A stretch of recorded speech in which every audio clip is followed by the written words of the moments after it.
오순절 후 18번째 주일에 하나님 우리 아버지와 주 예수님으로부터 은혜와 평강이 여러분들에게 가득하기를 주님의 이름으로 축복합니다. 이 세상에는 두려움이 없이 사는 사람은 없습니다. 82억 명의 인구 가운데 나는 두렵지 않다, 나는 두려움이라는 것을 모른다, 이런 사람은 없습니다. 우린 모두 크고 작은 위기 순간에 마음이 흔들리죠. 때로는 하나님이 정말 나와 함께 하시는가 의구심을 품기도 합니다. 미국의 작가 마크 트웨인, 인간의 심리를 누구보다 깊이 이해했던 사람이죠. 그가 이런 말을 남겼습니다. 용기란 두려움이 없는 것이 아니라 두려움을 다스리는 것이다, 그랬습니다. 그의 말은 오늘 믿음의 세계에서도 똑같이 적용이 됩니다. 하나님께서 우리에게 요구하시는 것은 두려움이 사라진 상태가 아닙니다. 두려움을 다스리는 담력, 영적 담력을 요구하시는 겁니다. 우리에게는 두려움은 여전히 존재하지만 그 두려움에 눌리지 않고 흔들리지 않을 그 담력, 위험 또 고난을 만나지만 꿋꿋하게 그 고난과 위협 가운데서도 흔들리지 않을 영적 담력이 필요한 겁니다. 요즘 세상은 점점 더 신앙을 지키기가 힘든 어려운 시대이죠. 세상은 점점 더 높은 파도같이 교회를 삼키려고 교회 속으로 파고듭니다. 편리함, 또 성공, 인기, 숫자, 이런 중심의 사고방식들, 이런 요소들이 세상에 파고듭니다. 이런 사고의식 가지고 신앙생활을 하다 보면 우리의 영혼이 나도 모르는 사이에 서서히 무너지게 됩니다. 이 파도를 이겨내지 못하면 믿음의 길, 구원의 길에서 떠나게 되기까지도 하죠. 이것이 우리가 가장 두려워해야 할 일입니다. 그래서 로마서 12장 2절에 보시면 너희는 이 세대를 본받지 말고 오직 마음을 새롭게 함으로 변화를 받아 하나님의 선하시고 기뻐하시고 온전한 뜻이 무엇인지 분별하도록 하라. 이 세상 본받지 말아라. 오직 마음을 새롭게 해서 변화해라. 단순히 세상과 다르게 살라, 이런 뜻이 아닙니다. 본받지 않을 용기를 가지라는 말입니다. 세상을 따르지 않을 담력을 가지고 살라는 뜻입니다. 영적 담력을 가지고 세상의 파고에 휩쓸리지 말라는 뜻입니다. 오직 하나님의 말씀을 기준으로 자신과 교회를 새롭게 하라는 말입니다. 우리에게 지금 영적 담력이 필요하다는 이야기입니다. 그렇다면 여러분, 영적 담력은 어디에서 생기게 됩니까? 그리고 이 영적 담력이 생긴 사람은 어떤 삶을 살게 됩니까? 영적 담력은 하나님이 나와 함께 하신다고 하는 사실을 확실하게 믿을 때 생기게 됩니다. 내가 이 영적 담력을 얻기 위해서 담력 훈련을 해서 생기는 것이 아닙니다.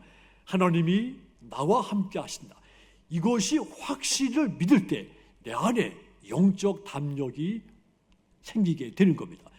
남아프리카 공화국의 대통령이었던 넬슨 만델라, 27년 동안 감옥에 갇혀 있었습니다. 그는 아주 젊었을 때부터 민족의 독립 문제, 해방 문제, 인권 문제, 이런 것을 위해 싸우다가 잡혀가서 자신 일생의 절반을 철창 안에 갇혀 살게 됐죠. 그런데 그 철창 속에서 그는 한 번도 절망하거나 무너진 적이 없었다고 했습니다. 훗날 그는 나는 결코 혼자가 아니었다, 내 뒤에는 나를 지켜주고 지지하는 민족이 있었다, 이 고백을 남긴 것으로 전해집니다. 그의 담력이 생긴 것, 그를 끝까지 믿고 지켜주고 지지해준 동료 또 민족, 거기에서 그의 담력이 생겼다는 말입니다. 사람이 혼자가 아니라 나를 믿고 따르고 기다려주는 다른 사람이 있다, 이 확신이 생기면 그에게 용기가 생기는 겁니다.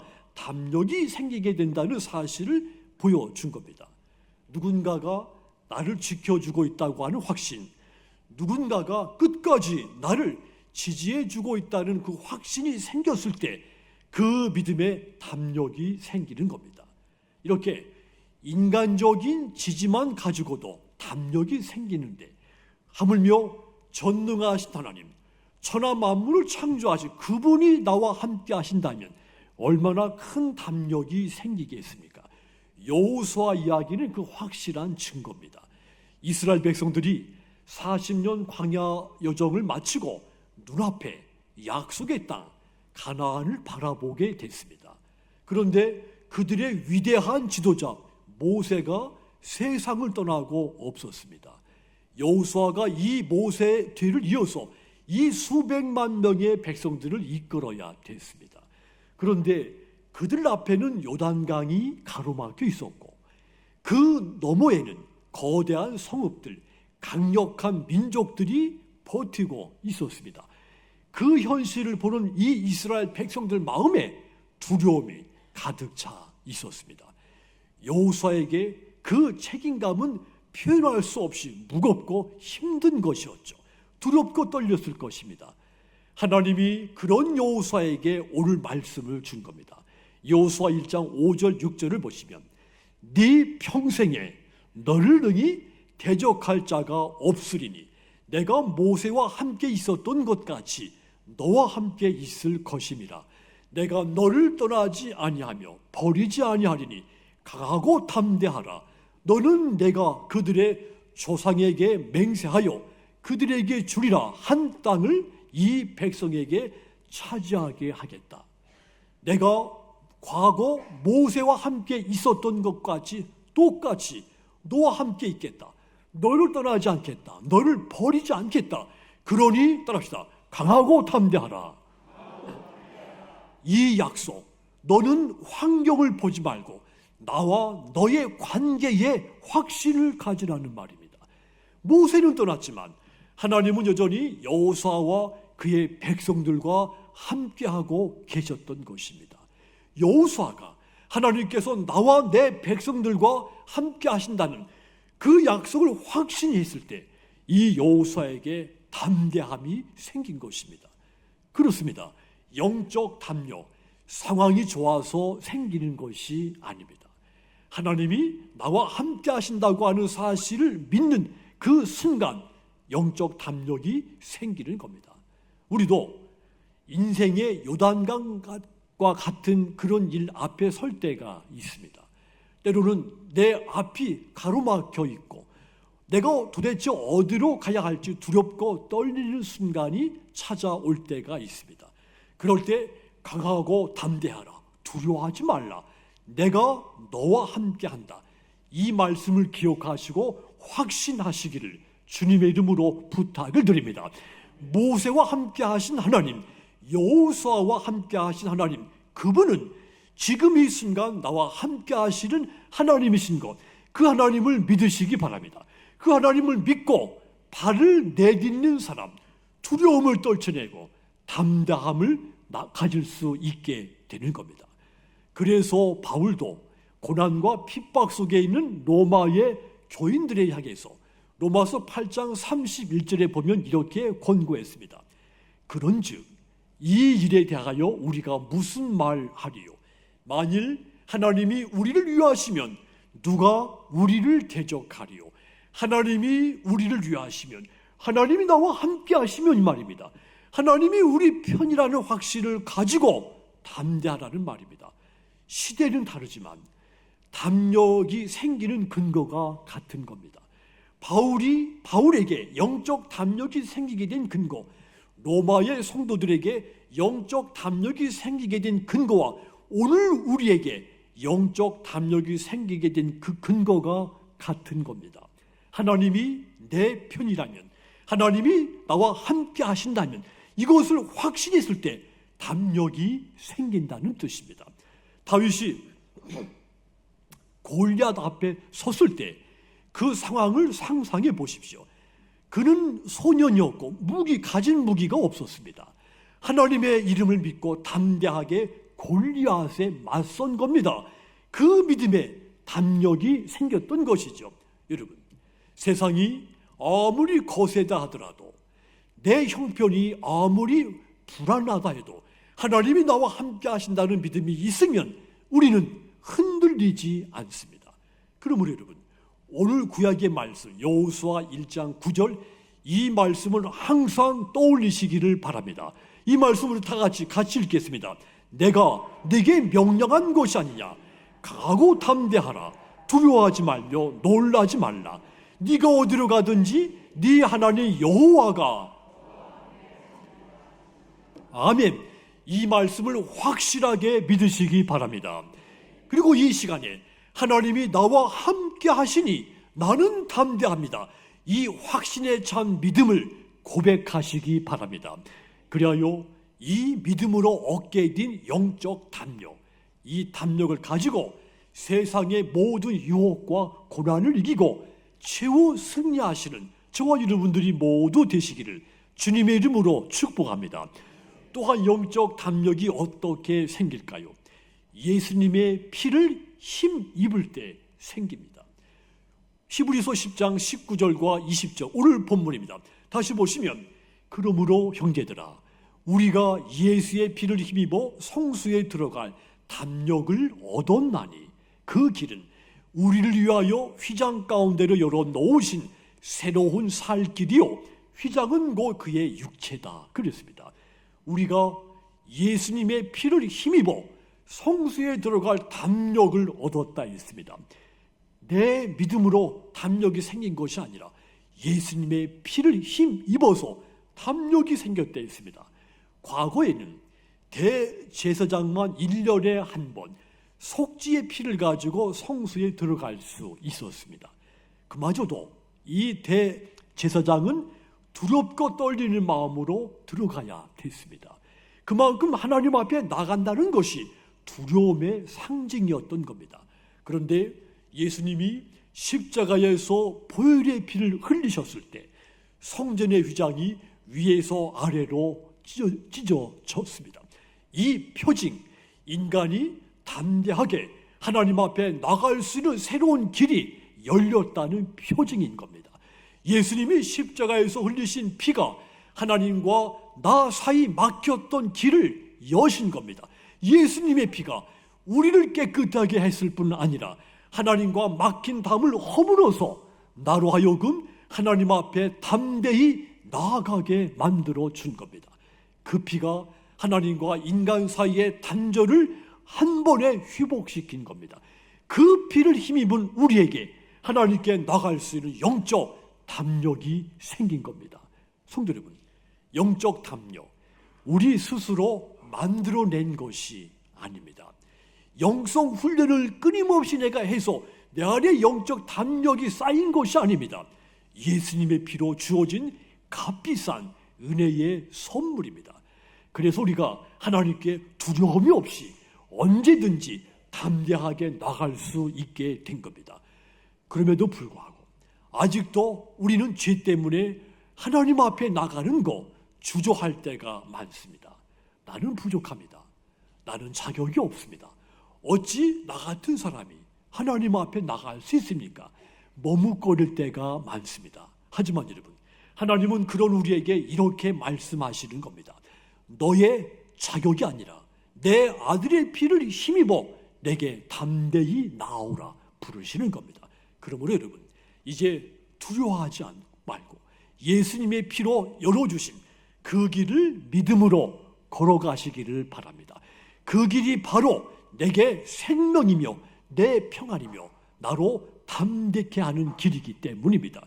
그리하여 주님의 피로 얻게 된 이 영적 담력으로 믿음의 선한 싸움의 마지막 승리하시는 저와 여러분 모두 되시기를 주님의 이름으로 축복합니다. 사랑하는 여러분, 영적 담력, 이렇게 하나님이 나와 함께 하신다고 하는 믿음에서 생기고 예수님의 보혈의 피를 힘입을 때 영적 담력이 생긴다고 했습니다. 그런데 이 영적 담력은 가만히 있으면 자연적으로 약해지기 시작하죠. 이 영적 담력이라는 것이 단 한 번의 큰 체험으로 완벽하게 내게 만들어지는 것이 아닙니다. 가만히 있으면 나도 모르는 사이에 점점 약해집니다. 영적 담력, 그래서 신앙생활 속에서 끊임없이 커져가게 해야 되는 겁니다. 히브리서 10장 22절과 25절까지 보면 이 담력이 어떻게 커지는지를 잘 가르쳐 줬습니다. 영적 담력이 세 가지 요소에 의해서 커질 수 있다는 뜻입니다. 첫 번째는 이 영적 담력은 믿음으로 나갈 때 커질 수 있습니다.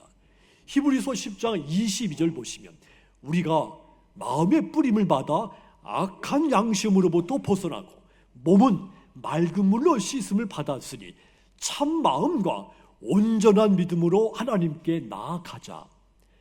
우리가 예수님의 피로 죄에서 해방되었으니 온전한 믿음으로 하나님께 나아가자. 권면한 겁니다. 온전한 믿음으로 하나님께 시선을 고정하자는 뜻입니다.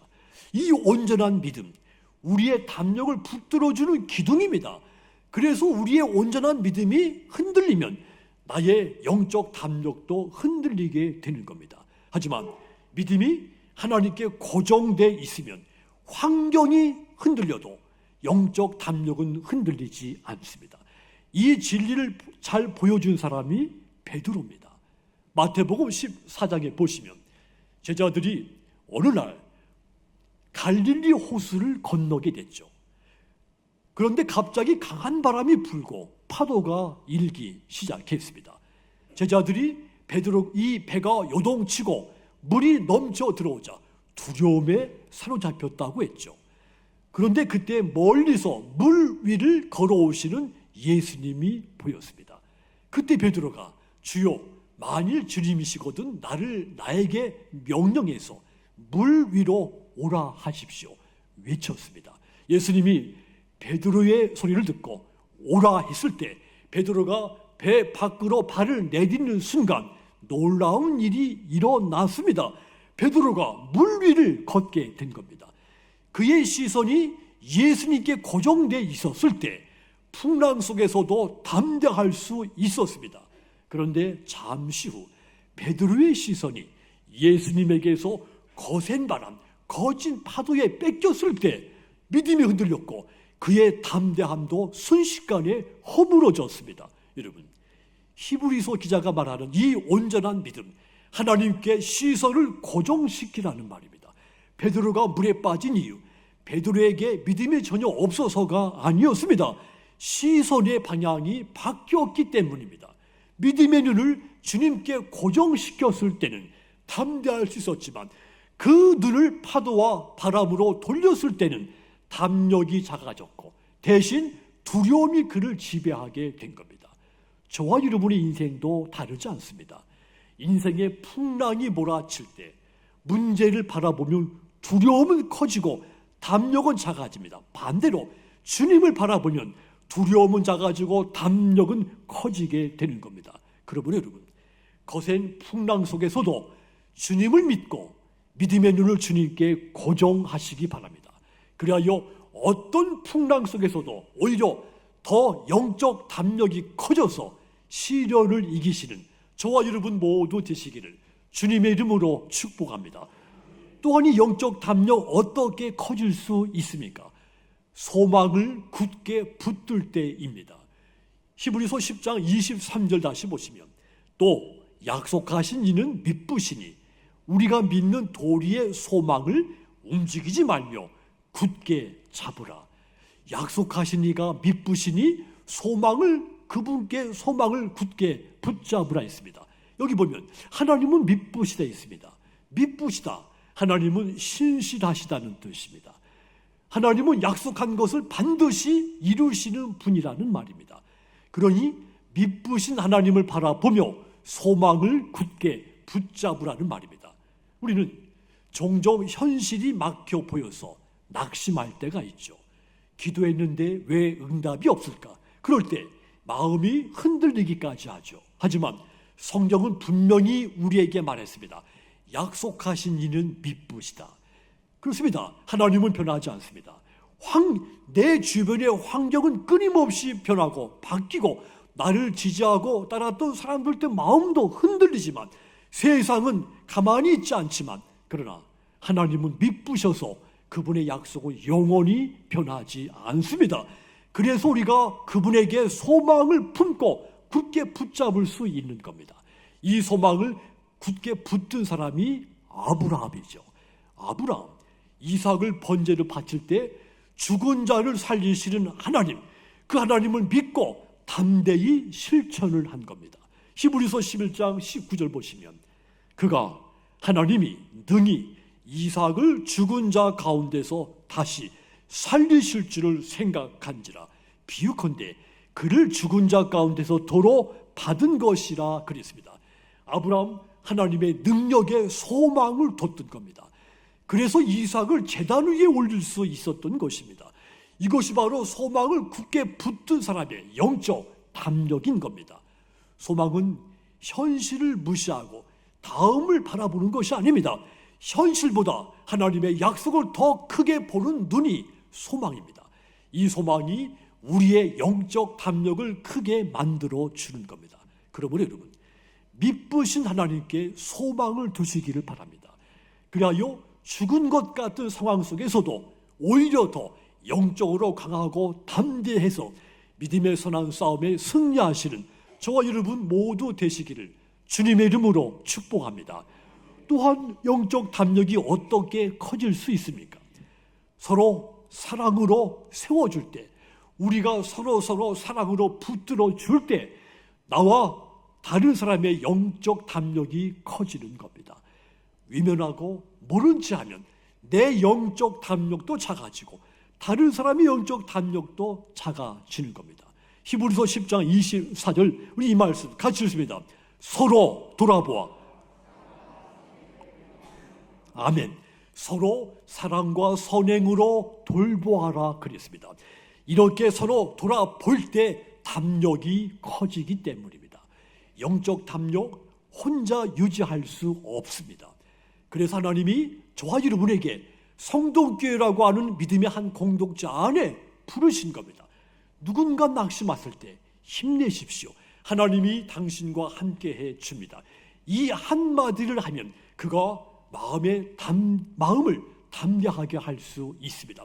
그런데 나 혼자 있으면 누구도 이런 말을 해줄 수가 없고 그러면 나는 점점 더 담력이 약해지다가 좌절에 빠지게 될 겁니다. 하지만 누군가가 내 옆에 있고 그가 나를 사랑으로 격려해주고 붙잡아주면 이런 말을 던져주면 나와 그가 함께 영적 담력이 커지게 되는 겁니다. 이처럼 영적 담력, 공동체 안에서 서로 사랑으로 붙잡아주고 세워줄 때 커진다 했습니다. 혼자 믿을 때보다 함께 믿을 때 그 믿음이 커지고 담력도 커지는 겁니다. 우리는 혼자 믿을 때 믿음이 끊임없이 흔들립니다. 쉽게 넘어지죠. 넘을 수 있는 일 앞에서도 혼자 있을 때는 그 앞에 넘어집니다. 소극적이 되기도 하죠. 하지만 서로 사랑으로 붙들어주고 세워주면 강하고 담대해서 점점 더 큰 믿음, 더 강한 담력을 얻을 수 있습니다. 그래서 히브리서 기자 히브리서 10장 25절에서 이렇게 말했죠. 모이기를 패하는 어떤 사람들의 습관과 같이 하지 말라. 오직 권하여 그날이 가까움을 볼수록 더욱 그리하자. 모이기를 패하지 말고 그날이 가까이 다가오는 것을 보면 볼수록 함께 만나서 서로 격려하라 했습니다. 모이기 어려운 시대일수록 더욱 힘써 모이라는 말입니다. 함께 모이기를 힘써야 영적으로 강하고 담대하게 살아남을 수 있기 때문인 겁니다. 당시 이 히브리서를 읽었던 독자들은 예수님을 믿는다는 이유 때문에 핍박을 받던 사람들이었습니다. 모이는 것은 아주 위험한 시대를 살고 있던 사람들이었죠. 잡혀갈 수도 있었고 재산을 뺏길 수도 있었던 그런 시대에 살던 크리스찬들이었습니다. 그런 그들에게 그럴수록 더 모여서 서로 격려하라고 한 겁니다. 왜냐하면 함께 서로 사랑으로 붙들어주고 세워주면 힘들지만 어려운 환경 속에 처했지만 믿음을 지키는 담력이 커지기 때문입니다. 그러므로 여러분 함께 모여서 믿음 안에서 사랑으로 서로 세워주시기를 바랍니다. 그리하여 영적 담력을 더 키워서 모두가 함께 마지막 최후 승리를 거두는 저와 여러분 모두 되시기를 주님의 이름으로 축복합니다. 성도 여러분, 영적 담력 어떻게 커질 수 있는가?